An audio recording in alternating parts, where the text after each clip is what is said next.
Assalamu alaikum and welcome back to the channel. And if you're watching this video on Instagram and you have not subscribed to my YouTube channel, it is there with the title Learn to Lead with Aisha. So do subscribe to that if you haven't. अच्छा, मैंने ये सोचा कि I have been receiving many questions from the aspirants related to different subjects. GSA का बता दें, कहाँ से पढ़े, सोर्सेज, पेपर अटेम्प्टिंग का बता दें.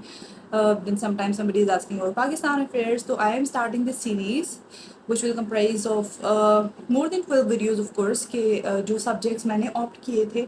उसके अलावा भी I'll ask the commoners, 50th common के जो मेरे बाकी colleagues हैं, I'll ask them about different sources और उनके paper attempting techniques, and then I'll share all those sources with you people. और इससे ये हो जाएगा कि छोटी छोटी वीडियोज़ में आपको पता चल जाएगा कि हर एक सब्जेक्ट के लिए क्या सोर्सेज पढ़ने चाहिए और उसकी पेपर अटेम्प्टिंग की टेक्निक क्या है. So I am starting with English essay. The next video is going to be on English precis and composition, and that is because I am teaching these two subjects. And the reason why I chose to teach these two subjects is that these are very crucial. तो pass fail का यहीं से determine होता है, English एसे से और English प्रेसी से. तो टॉकिंग अबाउट इंग्लिश एसे के लिए what is required of you is कि आपको सिंपल इंग्लिश लिखनी आती हो, आसान इंग्लिश लिखनी आती हो, बीए लेवल की इंग्लिश लिखनी आती हो, जिससे आप एग्जामिनर को अपनी बात समझा सकें. मैं अपनी क्लासेस में भी टाइम एंड अगेन पेरेंट्स को यही बताती हूँ, अपने स्टूडेंट्स को यही बताती हूँ कि इंग्लिश ऐसे के लिए इसके अलावा आपसे और कुछ रिक्वायर्ड नहीं होता इंग्लिश लाइक जो लैंग्वेज है उसके कॉन्टेक्स्ट में. Other than that you are required to tell the examiner that you have studied this particular topic comprehensively. तो उसके लिए ऑब्वियसली आपको जो कंटेंट है वो स्ट्रॉन्ग करना होगा. और क्योंकि कोई भी सिलेबस आपको गिवन नहीं होता तो आपको जैसे कि सोशल मीडिया पे भी डिबेट चल रही होती है, जो हॉट टॉपिक्स होते हैं उनसे रिलेटेड कि उनमें से कुछ ना कुछ एक्सपेक्टेड है, तो वो एक्सपेक्टेड टॉपिक्स आप चूज़ करें और उसके बाद उनसे कंटेंट जो आपने पढ़ना है वो ऑथेंटिक सोर्सेज से पढ़ना है, वो रैंडमली जस्ट लोकल न्यूज़पेपर से ही नहीं, ऑथेंटिक सोर्सेज से. ठीक है, तो इससे ये हो जाएगा कि आपके पास अच्छा कंटेंट गैदर हो जाएगा.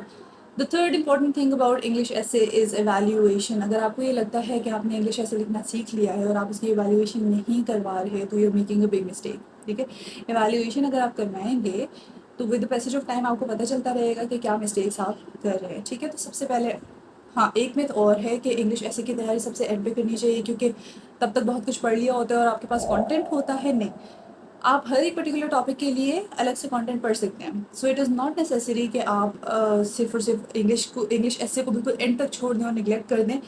इंग्लिश ऐसे की तैयारी आप मेरे ख्याल में आपको सबसे पहले स्टार्ट करनी चाहिए. ठीक है, इस बहुत इंपॉर्टेंट सब्जेक्ट को आपको एंड तक नहीं छोड़ना चाहिए. ठीक है, तो first what you have to do is pick up a few areas जिनमें से यूजुअली ऐसे आता है.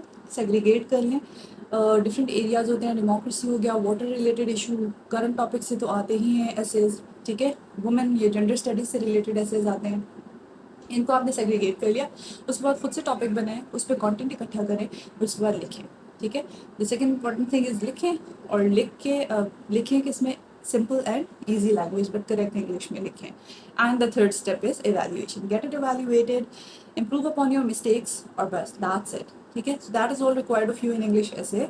इसमें कोई बहुत ज़्यादा रॉकेट साइंस नहीं है, you can easily do it.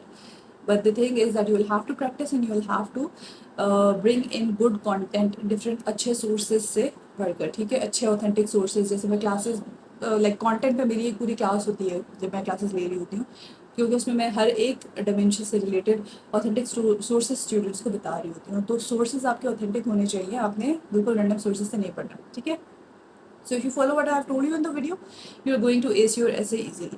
But do remember, you have to get your essays evaluated. If you're not joining a mentor for learning the essay, you will have to join someone to get your essays evaluated. Okay?